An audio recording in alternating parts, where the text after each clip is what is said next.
I am the Headless Headhunter, a corporate recruiter here to review your resumes to get you ahead of your job search. So, the first resume we're reviewing today is a field service tech. Now, the problem with this is there are like 1,000 different names for the same thing, so these keywords may or may not be exactly right, but luckily they are in chat, so we can work on them to make sure they are not afterward, to make sure they're correct afterwards. So, I live stream all of this stuff on my Twitch, which is Monday, Wednesday, Friday at 11 a.m. PST to about 2 o'clock. That's where I get the keywords from. That's where I help people with this stuff, and I can teach people a little bit more than the YouTube stuff that I can do, but that is, my brain's not working today. All right, so what we're looking for in this resume is education, in this case high school GED, power systems, battery technologies, and or electronics. This is going to be the iffy part.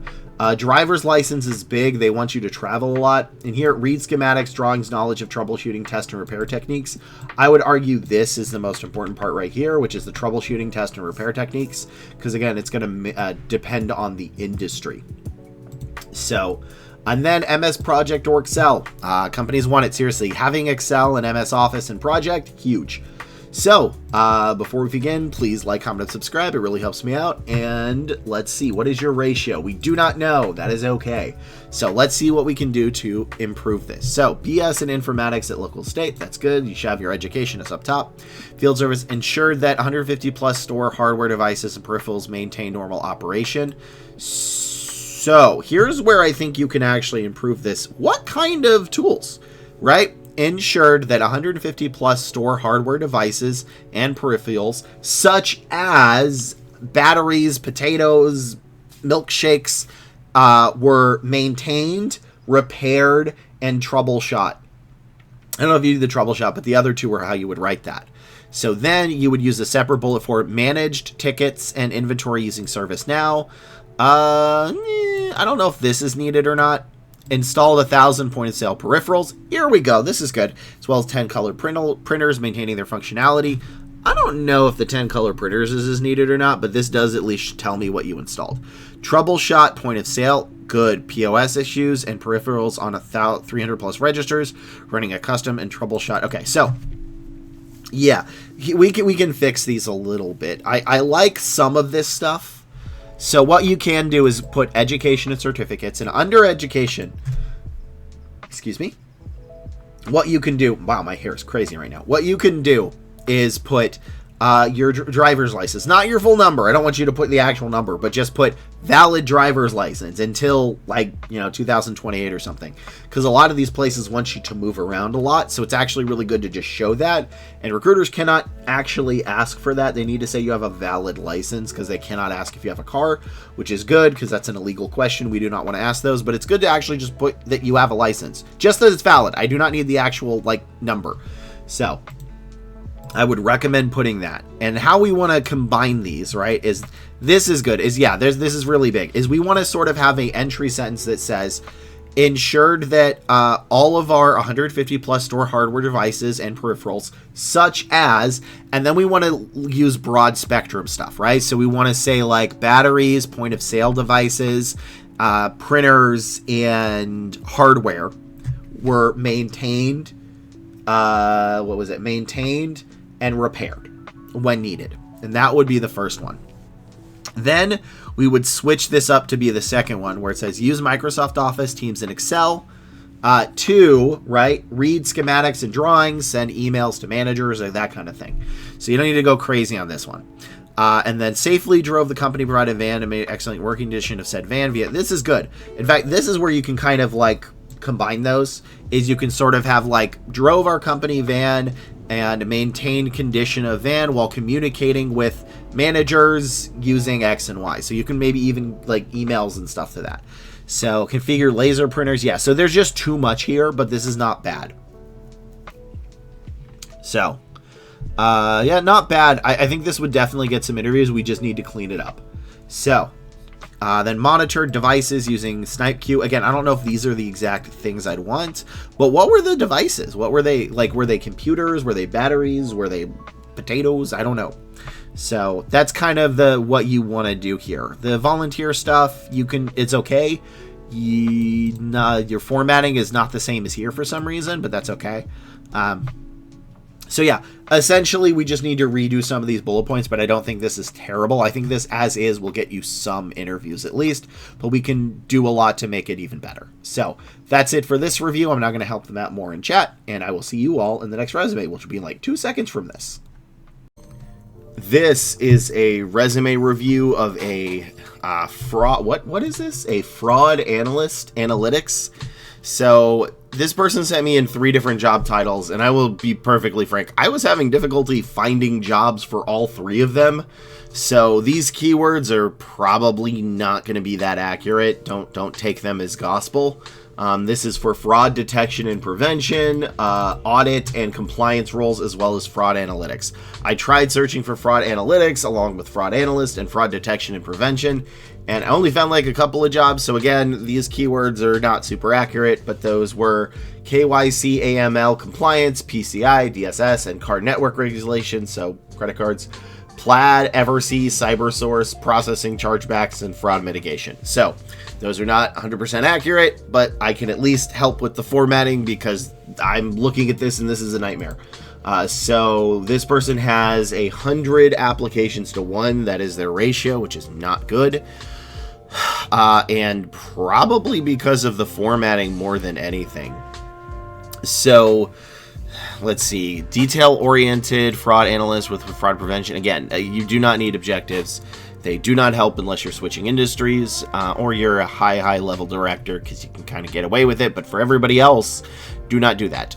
This is way too much. This should be 2 lines max. You should fit your bachelor's and then your master's, and that should be all, and you should be able to fit those in 2 lines total. You should keep the GPA because you're still in school, but yeah, you only need the bachelor's and the master's. You don't need the relevant coursework, and then you can fit this total into 2 lines. Please use this formatting. This formatting is seriously the best. So, Goldman Sachs. Did my father used to work for? Yeah, no, he worked for Saks Fifth Avenue. Never mind. Completely different. So supported the fraud operations and ensuring compliance. Identified and mitigated. So here's the problem. This is a nightmare to read. Especially if the keywords are going to be a lot of acronyms. Your bolding has made it way worse. Real worse. Like, this is so hard to read. And remember, we're not just reading this resume. If I had 2 minutes to read this resume, this would not be a problem in formatting. I wouldn't care. I'd be like, okay, whatever, there's 2 minutes. But I don't have 2 minutes. I have 15 seconds. I have 15 seconds to find these acronyms or something else, because again, those keywords may not be accurate. And that is a nightmare to do with this formatting. So nothing here should be bolded. Nothing here should be bolded. Get rid of the little line between education and university. I want your resume to be boring. The fancier and flashier the resume, the more likely you're going to get rejected. So focus it, make it look like this. And I assume these are the keywords. Again, may not be accurate. Can I find any? I did see a little bit here, which I think is good because chargeback was one of them. And I think fraud was, but I can't read this. This is just so hard to read. So you would probably get a 1:75 ratio if you just fixed the formatting alone by just removing all the bolding. If you made this into 2 lines, removed the objective, removed all the bolding here, wrapped this into your entry, your first sentence under this job, and wrapped this into your first sentence under this job, you would probably immediately get like a 1:50, 1:60 ratio. But yeah, there's so much here. I cannot read this, and that is probably why you're not getting any interviews. And I know that because you said a 1 in 100. This isn't a bad sentence. It's just a nightmare, and people are going to miss what they need. So that's all I can really do on this one, because again, it's mainly a formatting issue. The entire purpose of formatting is not to look pretty. I don't care how pretty your resume looks. Most recruiters don't. Yeah, you get some weird one who's like, this resume isn't pretty, I'm going to reject. But they're very, very much in the minority. The reason you want a not pretty resume is because I just need to be able to read this. Anything that slows my time to read this is bad. This is a qualification, hence why it should be up top. But if it's in 2 lines, it's very quick. I can be like, okay, checklist, and then I can move on. So please fix the formatting, and then if you want to resubmit, give me a couple of other job titles that I could find, because I wasn't really able to find a lot of these. So let's go to the next resume.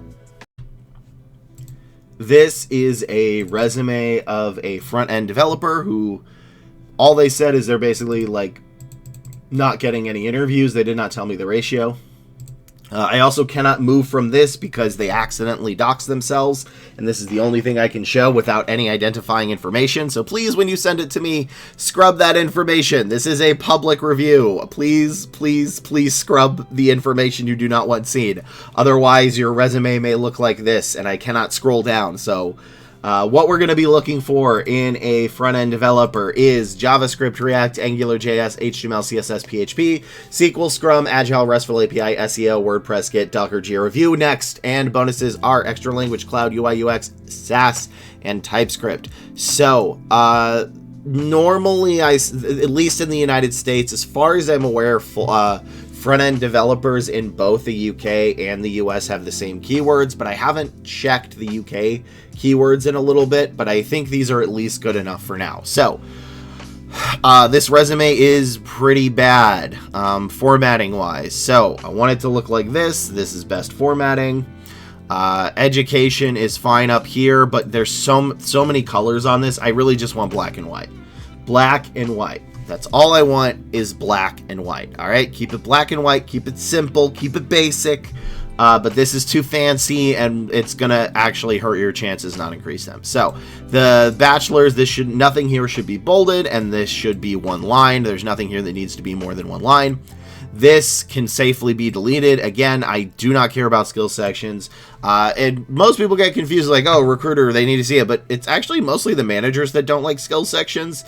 They want to see them in that because a lot of, like, kind of newbie recruiters will send people in with the skill section, and then the managers will push back. So the skill sections don't work because of the manager, not actually the recruiter. And remember, they need to be here. So, built a 20 plus, okay, formatting is off, but again, I've cover that. So built a 20 plus reusable React and TypeScript component for enterprise dashboard, applies Tailwind to enforce a reducing custom. This is so technical. You do have CSS, which is good, and you do have React, which is good. Upgrade legacy Redux to Redux toolkit. I don't care about that. I don't think I saw a single keyword with Redux. I'm sure it's out there, but it's not common. Consumed. Okay, that's, oh, all right. RESTful service via Axios with retry. Again, I don't care about that. Authorization for Redux. Git. Was Git on here? Yes, Git was good. Okay. So Git here. Node.js is good. There's 4 keywords and 4 bullet points. You need more than that. Also, where's the JavaScript? Where's the HTML? Those are like the most common ones. Then this built-in events in Next.js, React, Tailwind, GraphQL. I don't really... Everybody puts GraphQL, but I really don't see it in like any job descriptions. CSS is good. React is good. Is Next good? Yes, Next is good. Debugged. Okay, I don't really care about this. Learn Tailwind CSS on the job. That's okay. And SQL. So the problem is you don't have JavaScript, and most front-end stuff has JavaScript. TypeScript is usually more found in full-stack jobs. I'm not gonna argue, like, obviously I can't code myself, I just know what the job descriptions have, but you're kind of missing, like, JavaScript and HTML and PHP, and I can't go to your projects because, again, you don't want those to be seen, so this is the only thing I can view on this, but essentially, out of these things, which is what most people will stop after anyway, is I really only got, like, 4 or 5 keywords, and I need more. So what I want to see in the first one is built 20 plus dashboards using JavaScript, HTML, CSS, and blank. And then you'd have it for there. And then used React, Angular, RESTful, and APIs to do X and Y. But these are not very good bullet points. They're way too technical. And because you bolded everything and you have a bunch of extraneous information, it's possible they may miss the keywords you did include. So please simplify it. Resumes should be basic and boring. That is a hill I will stand on. So let's go to the next resume. This is a resume of a digital content strategist. They wanted senior. Realistically, except for leadership, leadership positions, if you're going for like a non-management senior position, the keywords they're going to want are relatively the same. There's not a large difference between keywords of like a junior developer and a senior developer. The difference is when you start doing like lead stuff. So assuming you want lead stuff, what you want to do is more how you've guided other people, how you've trained other people, how you've helped that team, how you took on essentially responsibility for projects. If you're not looking to like lead others, then you just need these keywords, but more in more jobs. So these are not this is going to be a video of when these keywords are not super accurate. I wasn't able to find a ton of these jobs. I was able to find some, but a lot of the keywords are going to be different. These are the most common ones that I found, but there may be some I'm missing. I will say though, you don't need all of these. Again, you really only need about 75% of these. So what we're going to be looking for is a degree. A lot of them wanted a degree, HTML, and then cross-functional / department. Weirdly enough, they didn't use the word cross-functional. They used cross-department or intercompany. So it's possible that in this section of the industry, they may not know what cross-functional is. So we may want to use a different word. They did want to see that you have met deadlines. That was huge. Along with stakeholders and decision makers. Again, they didn't say stakeholders. They said decision makers. We have to use the words that they use. Then they want to see that you have CRM, CMS, Canva, Microsoft Word, Excel, PowerPoint, CapCut, DaVinci, which I use. Actually, DaVinci is what I use to do these videos, so I actually know DaVinci. Leadership, in which case, again, this is if you're going for a high-level senior leader thing. Detail-oriented was huge. Almost like every single one said detail-oriented. B2B and B2C. So again, not all of those are needed. I would say the most important ones are detail-oriented, some form of cross-functional, you have met deadlines, and decision makers. So let's take a look at this resume, and I don't know, I don't know their ratio, so maybe this is a phenomenal resume, maybe it's bad, I don't know. Strategic digital content professional with 10 plus years experience, proven record of scaling products. So again, this is, gosh, this really depends on if you're going for like management or director level, and then you do want a summary. Otherwise, you need to let the bullet points under the job show you. So realistically, this could be like your first one, but this doesn't tell me a lot. This is okay, but most of the time, a summary is going to be bad. Same with core competencies, it doesn't care. Also, I barely saw these need to be in the bullet points. Remember, these need to be in the bullet points. These need to be under a job. So, all right, company name. So your formatting's off. Stick to this formatting. Again, it's not the biggest deal. I actually don't hate this formatting. Like, it's still kind of easy to read. This is just slightly easier to read. So, in fact, the previous resumes had worse formatting than this. And this is why people get confused. Like, this is an ugly resume, which is good, but it's easy to read, which is what I care about. So this is, even though I don't like this formatting, it's still way better than the previous ones. Honestly, the main thing I just don't like is that this is too long. Oh, I see. Digital. Okay, so you've been there. You might want to put this all under one company then and just get more, but... generated $500K in conference registration revenues through integrated social media campaigns. So here's the problem. I know these are not exactly correct, but I don't know if that's what they're looking for. Because are they looking for generating revenue like that? I mean, it's going to be a plus, but I don't know if that should be your first bullet point, because they really wanted to know like how you were able to do stuff internally, how you were able to talk to stakeholders, how you led stuff, how you were detail oriented. Again, I see you hosted a podcast with lifetime listeners and sponsorships. I mean, that's solid, but again, is that what they're looking for? Like, I want you to take an actual look at the job descriptions you're applying for. Take a look. Is this something they asked for? And this is not my metaphor, but I'm going to steal it shamelessly from somebody I saw on LinkedIn. It's kind of like going to a grocery store or fast food and saying, hey, I'd like a burger, a shake, and some fries. And they say, okay, cool. Here is your pizza and your potato salad along with a lemonade. And I said, that's cool. I'm sure that's good pizza. I do like pizza, I like lemonade, and I like potato salad, but what I'm looking for right now is hamburgers, a hamburger with fries and a shake. And you're not giving me that hamburger, fries, and shake. Right now, you're giving me the pizza. So I hope that made sense. See, again, there's a lot of numbers here. See, this is probably what we would be more interested in, is led exponential social media growth. But leader, train team members and interns. How did you train them? What were the results of this training? This is good leadership. You need to say how. Again, launch multiple projects. So yeah, these keywords may not be correct, but my gut is telling me that these are not correct either. And it's okay to have a brag, right? It's okay to have showing that you're good, but if it doesn't show why you're good at a keyword, I don't care.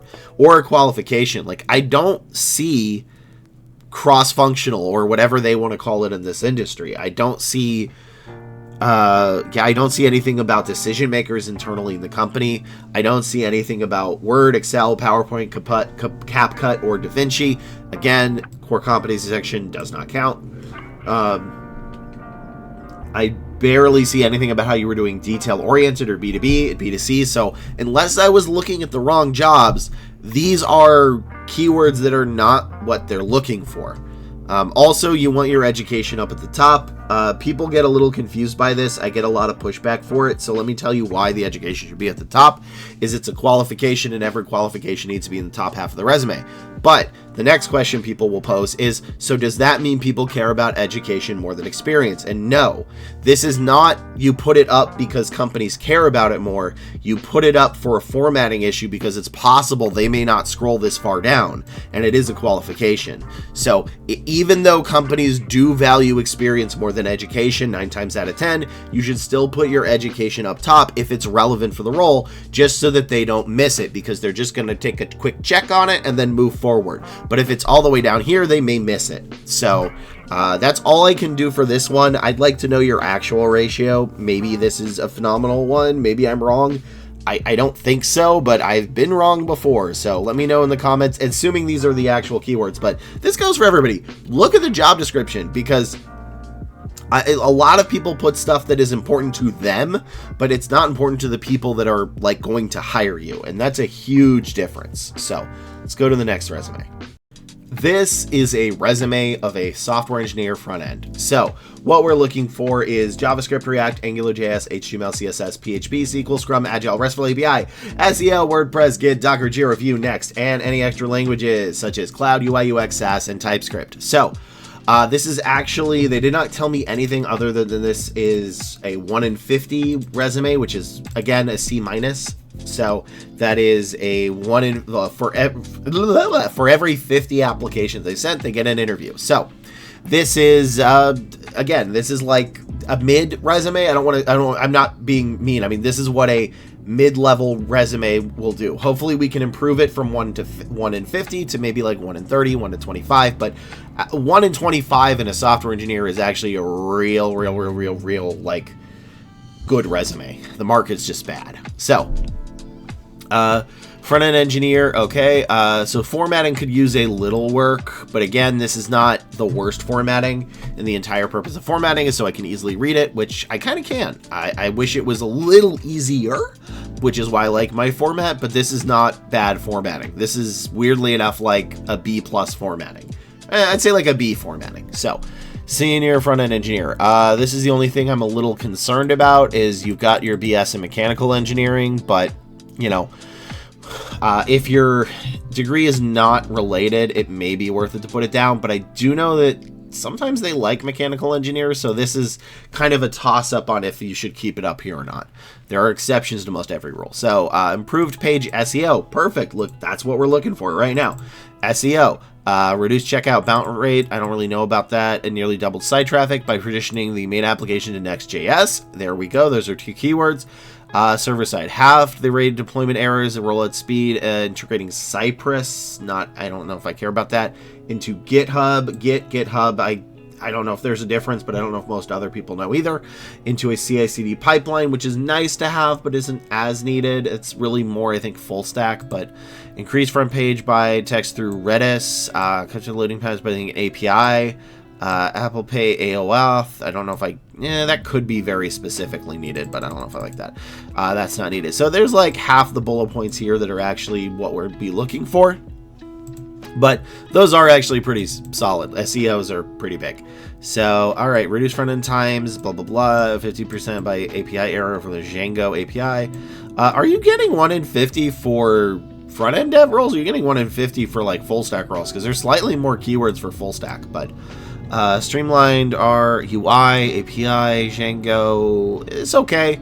Again, I don't know if I could move forward with this or not. You're missing some of the basic stuff that we need. Basically, right here. I think you had React, but we're missing the rest of this. I need JavaScript, HTML, CSS, and PHP.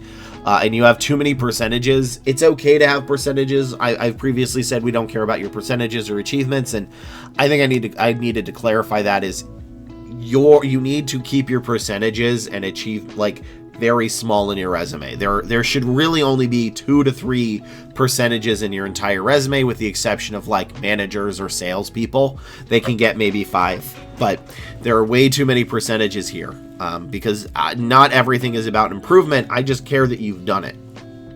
So formatting, again, pretty solid. Content, it's okay, and I think this is why this is a 1 in 50, but I think this could easily be improved to like a 1 in 20, 1 in 25, 1 in 30 by just adding some more of those keywords and maybe moving the formatting to what I do. But again, the formatting, like if you have to change anything, the bullet points are more important. So this is like the last one was better formatting than the rest of them. This is the best resume formatting of this video, I believe. I don't remember all the ones that were in this video, except for the one that I think was my formatting. It's been a bit. I did not shoot these all in the same time. So I think that's all I can say about this. This is, again, just a mid resume, but I think it could be very much improved. Again, I don't really need a summary sentence. If y'all like this, please like, comment, and subscribe. It really helps me out. Give it a thumbs up. If you need more help or you need me to find the keywords for you, you can join my live stream Monday, Wednesday, Friday at 11 a.m. PST. And I stream for about 3 hours, give or take, so 11 to 2 PST. And yeah, that's all I got for this. Thank you very much for joining me, and I am here to help you get ahead of your job search. I'll see you in the next video.